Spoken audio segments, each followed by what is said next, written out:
Seekor kelinci percobaan dimasukkan ke dalam ember berisi air. Tapi ini bukan air biasa.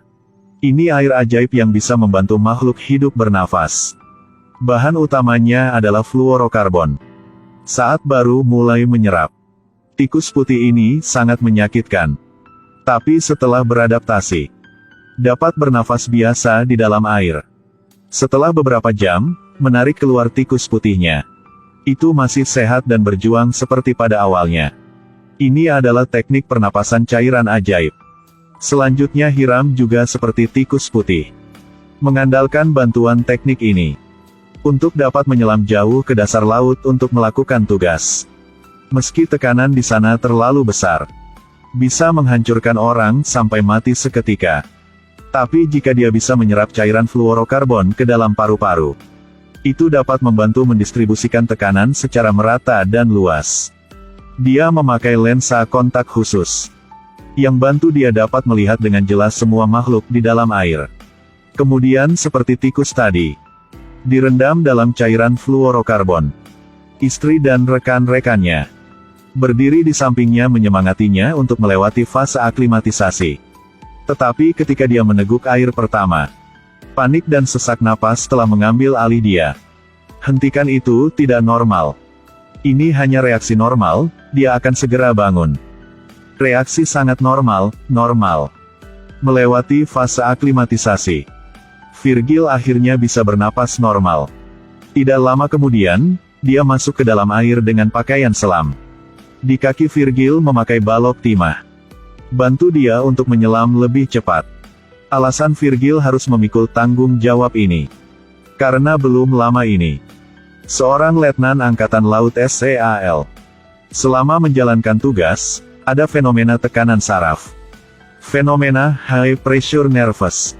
Ini adalah hal biasa yang terjadi pada penyelam pada kedalaman tertentu. Dalam kasus yang parah, itu akan menyebabkan ilusi. Letnan ini secara bertahap kehilangan akal sehatnya saat berhalusinasi. Jatuhkan hulu ledak nuklir ke dasar laut. Dalam 1 jam bom nuklir ini akan meledak.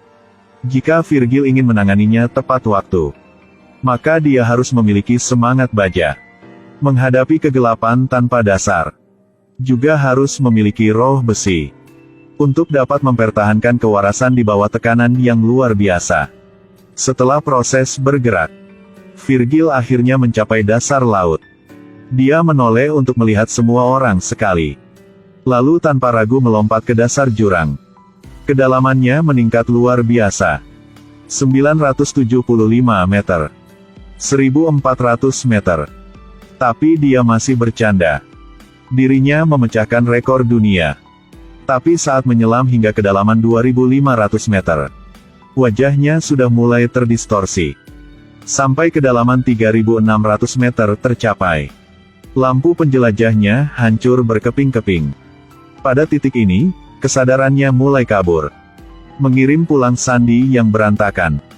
Ini membuat semua orang mulai khawatir, terutama istrinya Mary.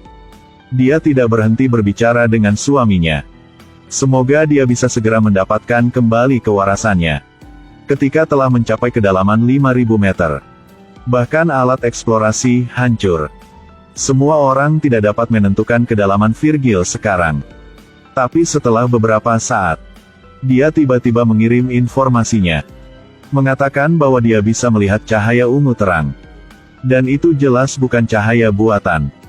Semua orang tidak berhenti khawatir. Pikir dia berhalusinasi sekarang.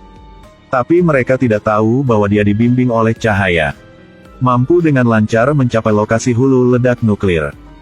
Virgil berhati-hati sedikit demi sedikit untuk memotong detonator. Dan melalui ini dapat menghilangkan risiko ledakan nuklir. Oke, tenang sedikit. Sementara semua orang bersorak kegirangan, Virgil berdiri di tepi hidup dan mati. Ternyata oksigennya sekarang itu hanya cukup untuk bertahan selama 5 menit lagi. Ini pada dasarnya tidak cukup baginya untuk pulang. Mary benar-benar putus asa sekarang. Dia memohon padanya untuk tidak menyerah. Jangan berhenti meski ada secercah harapan. Tapi Virgil tenang dan mengirim pesan. Dia jelas tahu dia tidak bisa kembali kali ini, tetapi dia juga tidak bisa menolak misi ini. Aku mencintaimu, istriku.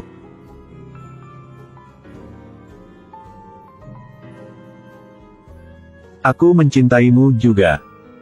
Virgil berbaring di tanah, menunggu kematian datang padanya. Tapi siapa sangka, dia melihat seekor ubur-ubur memancarkan cahaya. Dia mendekat untuk mendapatkan tampilan yang lebih baik. Ubur-ubur ini berbentuk alien. Tapi tidak tahu mengapa, tempat tinggalnya di dasar laut. Alien ini ramah dan mengulurkan tangannya, lalu seret dia ke tempat yang jauh. Di depan matanya ada pemandangan di bawah laut dengan warna-warni berkilauan.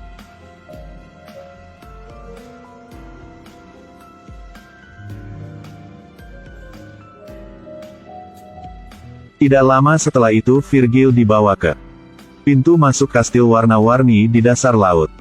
Keduanya akhirnya mencapai markas komando. Alien memisahkan air, sehingga Virgil bisa melepas helm selamnya.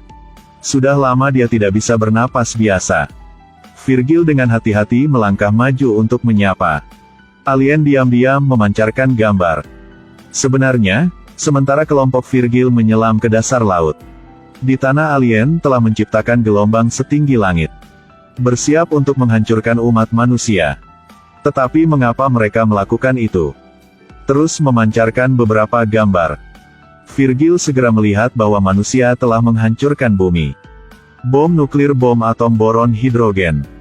Perang terjadi terus-menerus. Prospek kematian tidak bisa diabaikan. Manusia selalu saling membunuh. Jadi alien ingin membantu mereka mendapatkan apa yang mereka inginkan.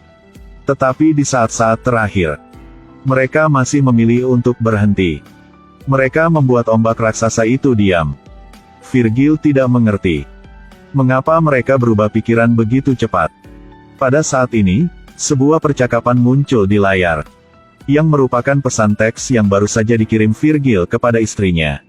Ternyata kata-kata sebelum kematian Virgil telah mengubah pikiran alien.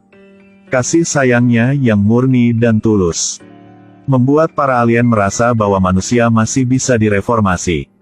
Ternyata cinta Virgil tidak hanya menyelamatkan hidupnya sendiri, tetapi juga secara tidak sengaja menyelamatkan kehidupan seluruh dunia. Film berakhir. Alien menggunakan pesawat ruang angkasa mereka untuk mengirim tim Virgil kembali ke permukaan, membantu dia dan istrinya berkumpul kembali.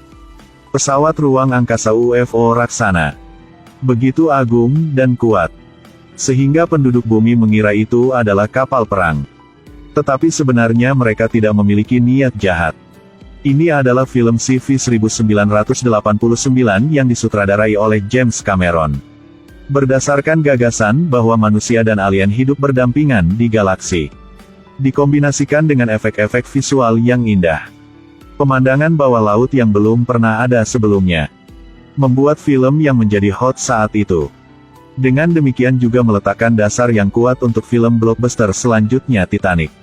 Tidak peduli bagaimana mengatakannya, film ini telah memuaskan saya, dan menjawab keingintahuan laut dalam ratusan juta tahun sejarah manusia. Tidak hanya dalam imajinasi, baru dapat menarik kita menjauh dari makhluk lain. Baiklah, film hari ini berakhir di sini. Sampai jumpa lain waktu ya.